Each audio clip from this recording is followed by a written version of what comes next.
नमस्कार दोस्तों।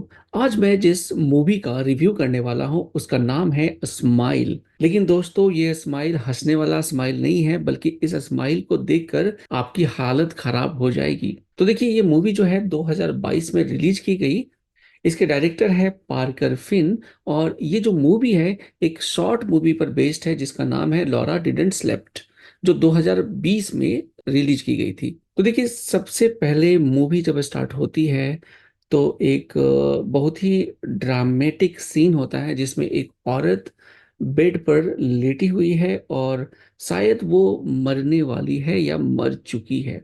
वहीं पर एक छोटी सी बच्ची को दिखाया जाता है जो चाहकर भी कुछ नहीं कर पा रही है। वो देख रही है कि उसकी माँ वहाँ बेड पर लेटी हुई है, शायद उसने कुछ दवा खा लिया है या कुछ हुआ है, बट वो उसकी हेल्प भी नहीं कर पाती है। अगले सीन में जो छोटी लड़की थी वो बड़ी हो जाती है और उसका नाम होता है रोज। और वो एक साइकोलॉजिस्ट के रूप में एक हॉस्पिटल में काम करती है। वहां पर कई सारे पेशेंट्स होते हैं जिसको ये ध्यान से उसकी देख रेख भी करती है। उसी दिन हॉस्पिटल में लॉरा नाम की एक लड़की आती है जो साइकोलॉजिकली बहुत ही प्रॉब्लम में थी।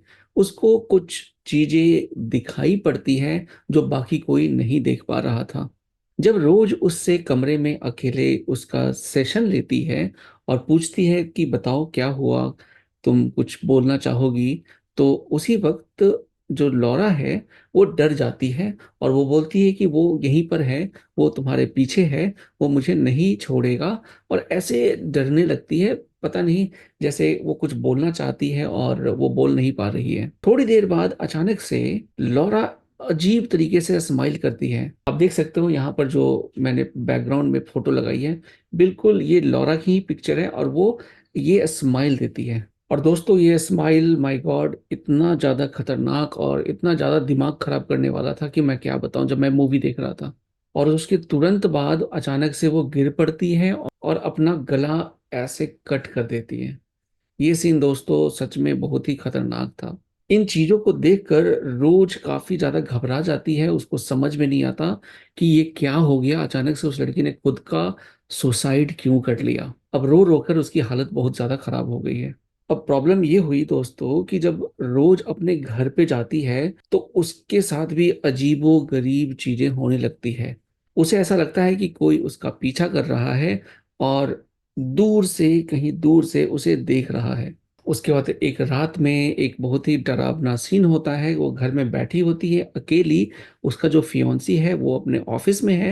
अकेले पूरे घर में वो बैठकर जब ड्रिंक कर रही होती है तो अचानक से बैकग्राउंड में दोस्तों वही लड़की जिसने सुसाइड कर लिया था वो उसको दिख जाती है और उसके पसीने छूट जाते हैं। इसके नेक्स्ट सीन में फिर दिखाया जाता है कि रोज अपनी बहन और उसके हस्बैंड के साथ मिलती है, अपने फियोंसी के साथ, और वो लोग डिनर करके बातें कर रहे होते हैं। रोज की बड़ी बहन बोलती है कि क्यों ना हम अपने उस पुराने घर को बेच दे, क्योंकि अब वहां कोई रहता नहीं है और वहां उनकी मदर का डेथ भी हुआ था।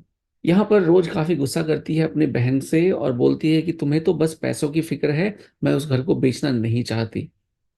और ऐसा इसलिए था क्योंकि साइकोलॉजिकली जो रोज थी अपनी मदर से काफी ज्यादा जुड़ी हुई थी। इसके नेक्स्ट सीन में रोज अपने हॉस्पिटल जाती है और वहाँ एक पुलिस वाला, जो उसका एक्स बॉयफ्रेंड होता है जोल, वो वहाँ आकर उससे बात करने की कोशिश करता है और पूछता है कि क्या तुम्हारी तबीयत ठीक है, क्योंकि तुमने तो एक सुसाइड होते हुए अपने सामने देखा है, तो तुम ओके हो या नहीं हो। रोज कहती है कि तुम टेंशन मत लो और तुम्हें बार बार ऐसे पूछने की कोई जरूरत नहीं है। इसके बाद जो एक पेशेंट होता है उसी हॉस्पिटल का जिसको रोज देखती थी, वो फिर से उसी तरीके से स्माइल करने लगता है जैसा लॉरा ने अपने को सुसाइड करने से पहले जो हंसी थी, जो आप देख सकते हो ये हंसी, बिल्कुल वैसी हंसी वो हंसता है और बोलता है कि तुम नहीं बचोगी। ये सुनने के बाद रोज काफी ज्यादा घबरा जाती है। इसके बाद रोज का जो बॉस होता है, हॉस्पिटल का जो मालिक होता है, वो कहता है रोज तुम बहुत ही ज्यादा मेहनत कर रही हो, सो कम रही हो, तो तुम मेरी तरफ से थोड़ा सा ब्रेक ले लो, छुट्टी कर लो जब तुम्हारी तबीयत ठीक हो जाती है, क्योंकि तुम बहुत ज़्यादा घबराई हुई हो, परेशान हो। आई अंडरस्टैंड तुम्हारे साथ अभी जो हुआ है वो सही नहीं हुआ, तो तुम रेस्ट कर लो। और वो कहता है कि तुम छुट्टियां कुछ ले लो। इसके बाद रोज अपने घर चली जाती है और फिर वहां पर फिर से उसके साथ वो अजीबोगरीब चीजें दिखने लग जाती हैं। और इस बार क्या होता है कि जो बैक डोर जो था उसके घर के पीछे का दरवाजा, वो उसको लगता है कि किसी ने ओपन कर दिया और तेज से उसका अलार्म बज जाता है। फिर पुलिस आ जाती है और पुलिस पूछती है कि क्या आपने किसी को देखा था जो आपके घर में घुसा है या ऐसा कुछ। वो कहती है कि मैंने देखा तो नहीं है, लेकिन पता नहीं कैसे ये अलार्म बज गया। इसके बाद रोज का फियोन्सी भी आ जाता है और पूछता है सब ओके तो है ना, क्योंकि रोज काफी ज्यादा डर चुकी थी, क्योंकि उसे कोई दिख रहा था, वो लड़की दिख रही थी। तो वो अपने थेरेपिस्ट के पास चली जाती है जिससे बचपन में वो अपना इलाज करवाती थी। जो थेरेपिस्ट कहती है ठीक है, अभी मैं तुम्हें दवा तो नहीं दूंगी, हो सकता है तुम धीरे धीरे बेटर फील करो, तुम सोई नहीं हो काफी काफी दिनों से, तो हो सकता है इस कारण से ऐसी चीजें हो रही है। इसके बाद नेक्स्ट सीन में रोज जो है अपनी बहन के बेटे के बर्थडे में पहुंचती है और वहां उसे कुछ गिफ्ट देती है। लेकिन जैसे ही वो बच्चा वो गिफ्ट ओपन करता है, उसे वो मरी हुई एक बिल्ली दिखती है जो रोज की पर्सनल बिल्ली थी। और रोज उसे कई दिनों से ढूंढ भी रही थी कि वो बिल्ली कहाँ गायब हो गई। यहाँ पर रोज को समझ में नहीं आता और वो गिर जाती है और उसके पूरे हाथों में शीशे गड़ जाते हैं और खून खून हो जाता है। इसके बाद वो हॉस्पिटल चली जाती है और फिर वहां से डिस्चार्ज होके अपने घर आती है। और यहाँ पर उसका फियांसी जो है काफी परेशान दिख रहा है। वो बोलता है कि तुम्हें कुछ हो गया है, तुम शायद पागल सी हो गई हो, मैं मुझे तुम्हारे साथ अच्छा नहीं लग रहा। और फिर अगले दिन रोज जो है जोल के पास चली जाती है, जो पुलिस इंस्पेक्टर था उसका एक्स बॉयफ्रेंड। रोज स्टार्टिंग में जो को कुछ बताती नहीं है कि उसके साथ क्या हो रहा है, लेकिन क्योंकि रोज बहुत ही ज्यादा समझदार लड़की थी, उसने इस सुसाइड के पैटर्न को समझने की कोशिश करना शुरू कर दिया था। वो जो से पूछती है कि तुम बताओ कि जिस लड़की ने सुसाइड किया था मेरे सामने, उसका क्या कोई पुराना केस भी था, जो कुछ दिनों पहले कुछ केस हुआ हो। अब जो है क्योंकि रोज के प्यार में डूबा हुआ है, वो उसकी हेल्प करने को तैयार हो जाता है। जब वो उस लड़की का केस देखते हैं तो उनको पता उस लड़की ने किसी एक पर्सन को सुसाइड करते हुए देख लिया था। और जब डीपली इस चीज को और देखा गया और इन्वेस्टिगेट किया गया तो पता चला कि उस बूढ़े आदमी ने जो सुसाइड किया था उसने भी किसी अगले बंदे को सुसाइड करते हुए देखा था। तो आप समझ रहे हो, एक पूरा का पूरा चेन बन रहा है। कोई सुसाइड करता है, उसको जिसने भी देख लिया सुसाइड करते हुए, अगला बंदा वो बंदा फिर से सुसाइड करता है।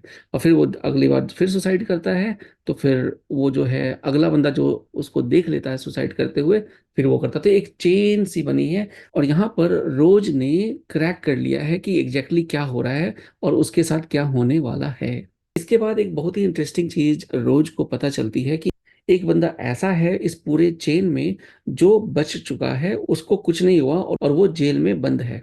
फिर अगेन जो की मदद से वो जेल में जाते हैं, उस कैदी से मिलते हैं। जब रोज उस कैदी से पूछती है कि आप बताओ कि ये जो चेन है मैंने तो क्रैक कर दिया, लेकिन आप कैसे बच गए, आपने क्यों नहीं सुसाइड किया, आप कैसे बच गए। तो वो जो कैदी है वो बताता है कि देखो, दो तरीके हैं इस पूरे माया जाल से बचने का। नंबर वन, या तो आप खुद को मार दो। नंबर टू, आप किसी और को मार दो ताकि वो जो श्राप आपके ऊपर लगा है वो दूसरे बंदे पे ट्रांसफर हो जाए।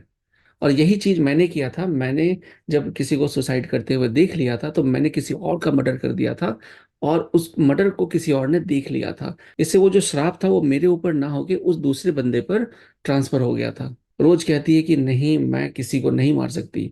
यहाँ उस कैदी को पता चल जाता है कि रोज ही श्रापित है और वो गुस्से में बोलता है कि तुम यहाँ क्यों आई, तुम यहाँ से चले जाओ। इसके बाद रोज अपने घर पहुंचती है और उसकी जो थेरेपिस्ट है वो वहां पहुंची होती है। और उससे थोड़ी देर बात करने के बाद रोज बोलती है आप यहाँ आए क्यों जब मैंने आपको बुलाया नहीं है।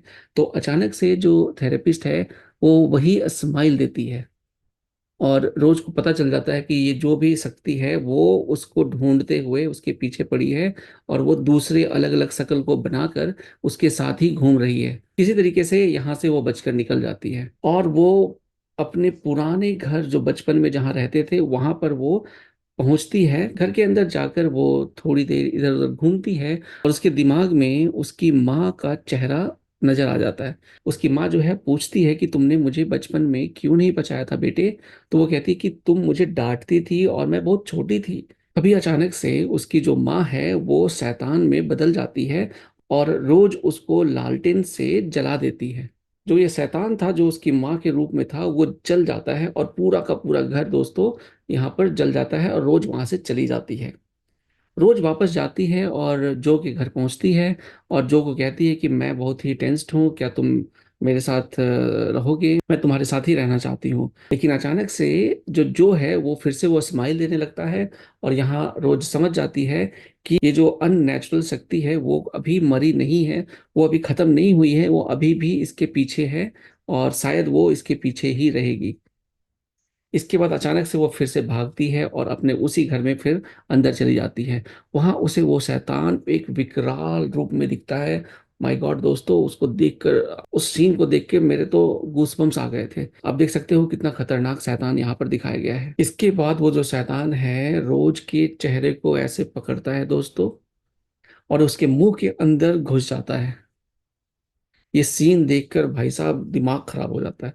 इस सीन को देखकर दोस्तों बहुत ही ज्यादा मैं डर गया था। इसका दिखाया जाता है कि जोल जो है रोज को ढूंढता हुआ उस मकान पर पहुंच जाता है और वो जैसे ही अंदर जाता है उसके सामने रोज अपने आप को मार लेती है, जला लेती है और जलाते वक्त उसके चेहरे पे भी वही स्माइल होती है।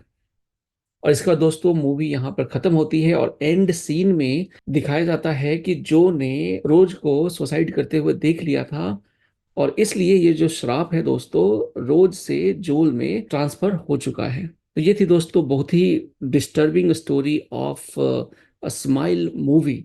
मुझे तो ये बहुत ही ज्यादा अजीबो गरीब साइकोलॉजिकल मूवी लगी। मैं कह नहीं सकता कि मूवी जब मैं देख रहा था मैं कैसा फील कर रहा था।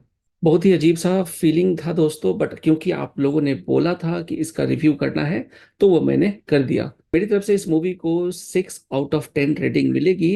रेटिंग कम होने का रीजन बस यही है कि ये मूवी बहुत ही ज्यादा साइकोलॉजिकल और डिस्टर्बिंग है। तो दोस्तों आई होप आपको ये स्टोरी एक्सप्लेनेशन और रिव्यू पसंद आया होगा। अगर पसंद आया हो तो वीडियो को लाइक करें, चैनल को सब्सक्राइब करें और मिलता हूँ अगले वीडियो में अगले स्टोरी और रिव्यू के साथ। जय हिंद।